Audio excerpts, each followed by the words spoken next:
Nuupu eyongedde okulumya Gen. Museveni omutwe ebyatandikanga muganda wange ebyokusaaga bireese obuzibu. Gen. Museveni atandise okubeera ng'alaga obusungu bwe. Ate Andrew Mwenda bw'atyo agambye nti okulaba Gen. Museveni weetaaga akasente akawererako ddala okukola appointment naye.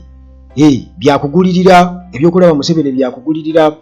Bwanika bw'atyo ategeezezza nga bw'agenda okulaga ennugu enzibu ennyo eri abatali baganda abagenda okubeera nga beesimbawo mu Buganda, era agenda atandikira ku Lubongoya. Ate ttiimu MK bw'etyo si nsanyufu olw'okuyeeya omusajja waabwe, era bagamba bagenda kuba beekalakaasa mu kwekalakaasa okw'emirembe nga bagenda ku palamenti. Katutandikire muganda wange ku nnugu ya Gen. Museveni. Obusungu alina bungi nnyo, obusungu alina bungi nnyo. Teweerabira munnange okusubscribinga, onyige notification bell, osharinge n'ebirala byonna. Munnange Gen. Museveni, Gen. Museveni jjukira nti mu biseera biri mujjukira bulungi nnyo baateranga okutugamba nti opposition abantu baayo bali ku mutimbagano ku social media, ate social media terina makulu. Mujjukira ekiseera ekyo, era nga babalabanga babeera ku mutimbagano ne bakuba kerere propaganda bwe bityo. Naye NRM tugira buluvannyuma nga nayo muganda wange omutimbagano egubakidde bwetyo, egenze mu diaspora okusobola okubeera ng'efuna obuwagizi mu biseera ebyo baatumirayo bakathani kusaasira ababbalamu. Mujjukira bulungi nnyo ensonga ezo. Kakati munnange Gen. Museveni era mu mbeera ey'okunyooma baatandika nti oyo muyimbi buyimbi, oyo muyimbi bimbi, ebyo byonna byaliwo mujjukira. Naye baamaliriza ate bamuweeza okuyimba, kubanga mu kuyimba yali agenda kuba atalaga eggwanga lyonna ng'asaasaanya obubaka. Kati mu ngeri y'emu Gen. Museveni mu kazannyo ke kennyini aka propaganda ate mu babokubidde, kubanga Gen. Museveni mu kusaasaanya propaganda obulimba mulungi nnyo. Kati abaana muganda wange ne babeera nga ate ye kye yali badde ayita propaganda, bo ate bakubira ddala ku nnyama nti bye babeera boogera biba bituufu ebya ddala. So nga ate munnange NRM erina pangisa basajja nga Basaanya, ba Eric Mwesigwa n'abalala bonna okubeera nga basaasaanya obulimba. Kati kitegeeza nti minzaani mu propaganda n'ebeera nga ate erina sayidi gye yeekubidde, nga propaganda waayo ate ye azitowa kuba alimu omuzinzi. Kati Gen. Museveni bw'atyo, era mu ngeri ey'okunyooma agambye nti Nuupu mu kaseera mpaawo kaagejja kuba tekyaliwo. Ye ateebereza agamba nti Nuupu egenda kugwa. Bino byonna munnange bigambo bya Gen. Museveni, bigambo bya Gen. Museveni, era nga ategeezezza n'agamba nti Nuupu okubeerawo kwayo ebadde ebeerawo ku propaganda yabadde nga agibeezaawo, era yagamba nti mu kaseera katono nnyo Nuupu will be no more. Kati Museveni okwogera bino ka vidiyo katambudde ku mutimbagano wonna, era agambye nti ng'abuuziddwa ku position ya Nuupu naddala influence yayo wano mu Buganda, nti mu Buganda Nuupu nga muganda wange ekuzuzumbya. Museveni bw'atyo n'ategeeza nti propaganda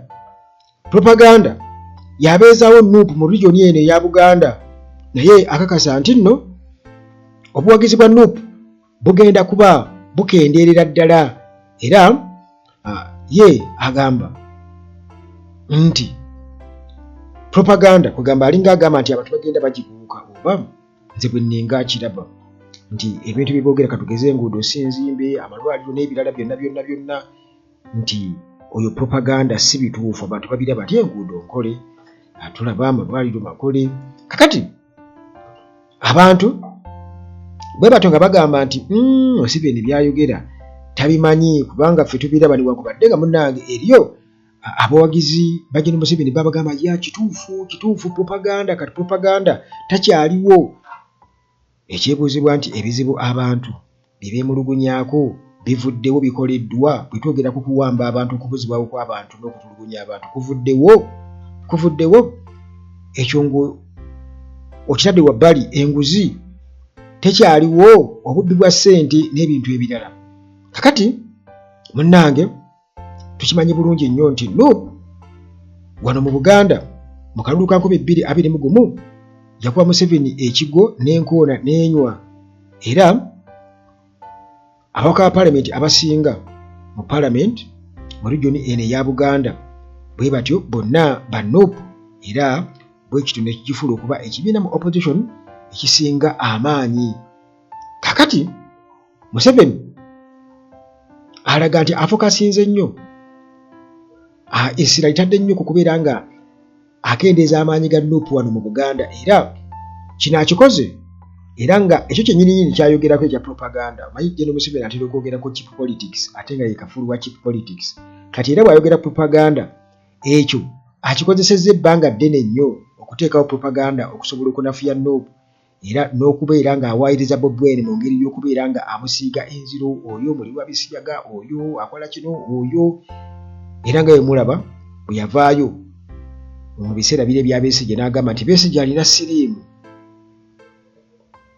mujjukira ekyo. Era Museveni yakikozesa kwegamba okusobola oba oliawo okumalawo oba okunafuya Dr. Kizza Besigye. Kakati bwe tugenda ku propaganda, muganda wange Nuupu bwetyo engeri gye yagatta taata n'omwana bonna n'ebagatta wamu n'ekuba. Kati ekintu ekyo muganda wange kivuddeko n'okuba nti ttiimu MK kati baagala genda kwekalakaasa, genda tugenda kuba tubiraba mu maasoko awo. Kakati munnange eyo nga tuvuddeyo teweerabira Hillside View Apartments we bali wali ku kasozi Jjanyi, bw'oyita Namulanda, bw'oyita Ekitende oba Ekajjansi osobola okutuuka ku kasozi Jjanyi ku kyakya wennyini. Hillside View Apartments we zirimu buli kimu, ziri fully furnished, TV mweziri, radio mweziri, woofer ez'omulembe, fani ez'omulembe, amataala g'omulembe, ekiyungu eky'omulembe, entebe ez'omulembe, kugambye ebisenge eby'omulembe ebisukka mu kimu ebisulwamu okussa n'ebinaabiro by'omulembe ku Hillside View Apartments. Gwe weetagatwala butwazi tulo, ate bw'oba oyagala omusawo muganda wange ebirwadde bikuluma. Ensonga eno eri serious by the way, abantu bagijumbidde kyekirungi naddala nga tumalako omwaka abantu abava ebweru. Kati ate results bazimpa tebaga nti omusawo ddala mutuufu akola ekyo. Kimpa amaanyi okubeera nga mbategeeza nti omusawo ali talented gy'ali, ate ng'akoze research ku ddagala eryaffe lino, ebintu by'obuusa amaaso, omubisi gwa njuki n'ebirala, kusiza ku bulwadde obukuluma n'ateekamu eddagala lye n'ebintu ebirala. Just nkuwa example, abantu bawonedde ddala. Kale gwe jangu nze nkuwa ennamba y'omusawo, sirina kirala kye nkwetaaza. Munnange eyo nga tuvuddeyo, Andrew Mwenda akatutemye. Gobadde okimanyi nti okulaba General Museveni omala kuwaayo nguzi. Kati gwenza okulowooza nti nange kale waakiri enguzi ngende mulabe. Muganda wange $50,000 egya $, okulaba General Museveni $50,000 egya $. Twalaba Catherine Kusaasira wano nga ayagala okulaba General Museveni n'atuuka n'okubeera nga yenyiga mu layini ey'aba Parish Development Model asobole okubeera ng'ayogerako naye Catherine Kusaasira. Ate munenga akasente ng'akalina kwate $50,000 gw'okimanyi. Abasajja bakuba akasente. Ate General Museveni akimanyi, bwe tumulowooza nti takimanyi. Akimanyi era akimanyi nti abasajja be muganda wange bali abakuteerawo emiziziko. Oba naye agabanako ezigwanga 5 enagigi bali bagabana gumu. Kaakati munnange Andrew Mwenda yabadde ku UBC lunaku lwabadde lwa 3 ekiro. Andrew Mwenda n'agamba nti bannange mwe mukyali awo naye bw'oba oyagala okufuna appointment ne General Museveni weetaaga $50,000 egya $, ogiweeyo ng'enguzi nga bribe, basobole okubeera nga bakuyisaawo. Kakati munnange kino kiraga obuli bw'enguzi, engeri enguzi gyekudde ejjembe wano mu ggwanga. Ate kati awo tuzzaako ki? Andrew Mwenda akugambye nti gwe okufuna appointment ne General Museveni $50,000 egya $, bw'oba togirina oyinza obutamulaba ndowooza kwabo era ndowooza munnange abazirina abaagala okugenda kugamba tosobola kuteekayo $50,000 kyekyebuuzibwa nga tolina kigendererwa. Otaddeyo $50,000 kitegeeza nti kati ate gwe z'ogenza okukuba muganda wange mpitirivu, z'ogenza okukuba mpitirivu. Kaakati muganda wange embeera efaanaganako bwetu gwe oyinza kugisanga wa?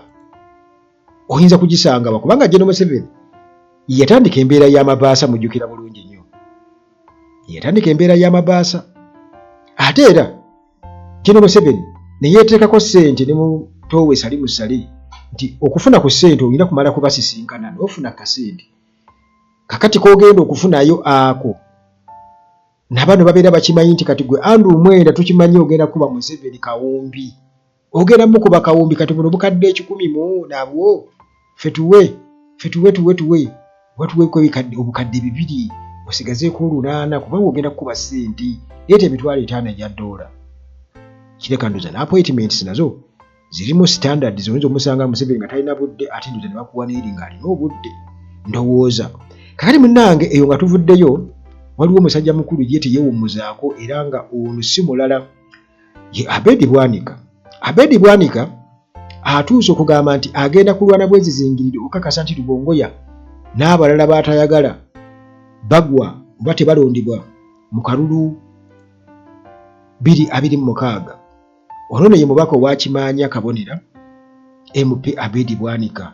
Bwebweni yagamba juzi nti emmandwa Bwanika bwe mulinnya bw'atyo n'asooka ayanika, ate emmandwa bwe muvaako bw'etyo n'egenda ku mukama w'empuuga. Kakati agenda kufissa obudde, agenda kufisiza ddala obudde bungi nnyo kakasa nti Secretary General wa NUP David Lewis Rubongoya tawangula wano mu Kampala Central nga MP.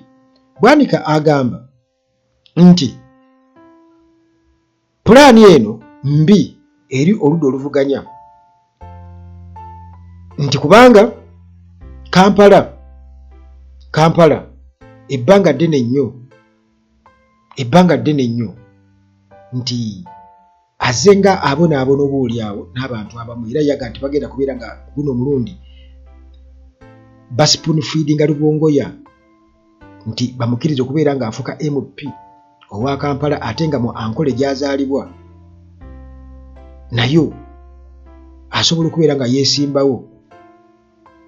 Bwanika agamba nti mu Ankole mbu eno NUP terinayo yadde ne kansala omu, ate nga Rubongoya gy'ava mbu yandibadde tamala budde wano mu Kampala, yalibadde agenda ewaabwe okubeera nga akiikirira NUP eyo, amanyi ga NUP agasaasaanyiza eyo.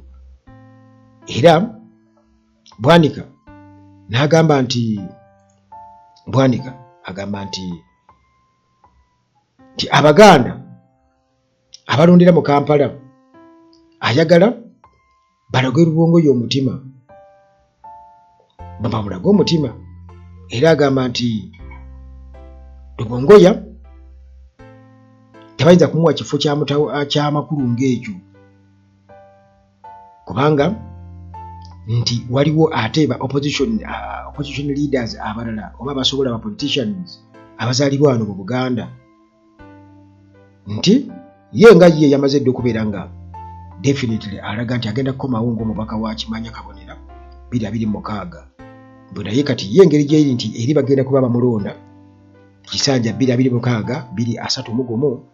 Kati atutegeezezza atugamba nti agenda kuba n'obudde bungi nnyo, teyeetaga campaigninga nnyo saidi zeeyo, agenda kuba n'obudde bungi nnyo akampingi wano mu Kampala alimese abasajja ba Bobi Wine bonna bagenda okubeera ng'asimbawo 2026. Agenda kuba ajja abalemese, era bano abatadde ku lisiti mulimu Alex Waiswa Mufumbiro gwagamba nti ono Bobi Wine agenda muleeta ku Bwannakawa East. Nubian Lee agenda kujja nga meeya, waliwo Benjamin Katana naye agenda kuba ajja nga MP oba agenda kuba akeesimba wali Entebbe municipality. Era agamba nti mu Kampala Nakawa division abaddeyo okumala emyaka 3 n'omusobyo. Era agamba nti ekyo kimufuula okubeera nti amanyi Kampala, oba kugamba nti mukadde nnyo mu Kampala n'okusinga Bobi Wine. Naye kati Bwanika okumayo naye mulalu, kati emyaka gya Bobi Wine alaba gye gigi kugamba alinga agamba nti Bobi Wine alina okubanga naye mu Kampala yakamalamu emyaka 3 ate ng'era kumpi ayinza okuba agimazeemu by the way. Kati Abedi Bwanika munnange ono bw'atyo ate yayongedde okubeera ng'akonfuzinga abantu kubanga yagambye nti ye ali mu Democratic Alliance ya Mpuuga naye ate era akyali memba wa NUP mu kiseera kye kimu era yakubako ne press conference nakuwaka akatambi ako. Kakati n'agamba nti ye bayise ba political aliens tagenda kubeera ng'abakkiriza era ng'ategeeza nti okusinziira ku bubaka bwa Kabaka bwe yawa ng'akomandinga abantu okubeera nga balonda abantu abo abassa ekitiibwa mu Bwakabaka bwa Buganda. Kati bw'ati agamba nti agenda kuba agoberera ekiragiro kya Kabaka era nti awo agenda kuba alwana nnyo okulaba nga abo abatasobola kubeera nga bateeka ekitiibwa mu Kabaka oba mu Bwakabaka bwa Buganda tebafuna yaba tebakomba ku kalulu. Kati ate munne nga tuvuddeyo abapyeruyu abappiraawo bwe bati munnange beemulugunya si basanyufu n'akamu olw'abantu oba naddala ababaka ba Palamenti okubeera nga olukonguulo babutadde ku musajja waabwe Muhoozi Kainerugaba ayogera oba awandiika eby'ensimattu ku mutimbagano. Bano bagamba nti omusajja waabwe talina kizibu yadde n'akamu era kyakola kye kituufu tasaanye kubeera nga ayeeyerezebwa. Kati be bati balangiridde ne bagenda okubeera nga bategeka okwekalakasa okw'emirembe omwezi ogwokubiri n'okwezi nga 2025 bagenda kuba bateekawo protest ey'emirembe era nga eri wansi w'omulamwa irresponsible politicking by some members of parliament. Munnange okwekalakasa kuno kugenda kuba kukulembeddwamu Honorable Daudi Kabanda musajja wa muhoozi nnyo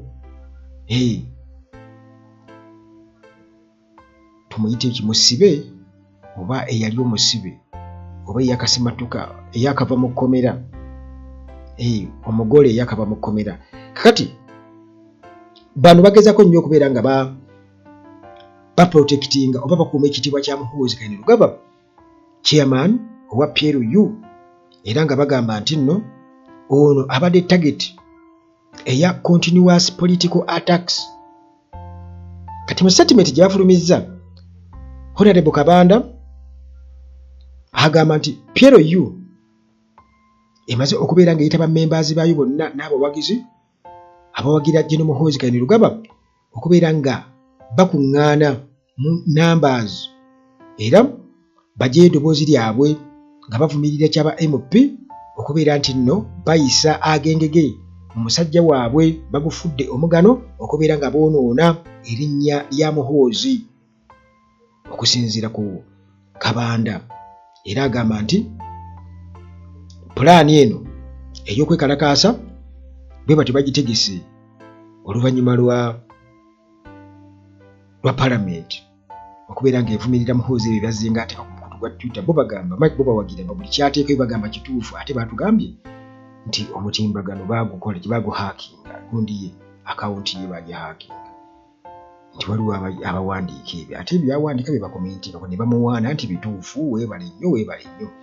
Kaakati munne katulinde kugambe ennaku zomwe zijja kubeera nga 10 omwezi ogwokubiri 2025 MP Kabanda atutegeezezza nga bwe bagenda okubeera nga beekalakaasa tebaagala agamba ku musajja waabwe tebaagalira ddala baagala bamuleke ayogere byasanga yeewere nga bwagenda okutta abantu nga bwagenda basalako emitwe bwagenda okulumba naye Uganda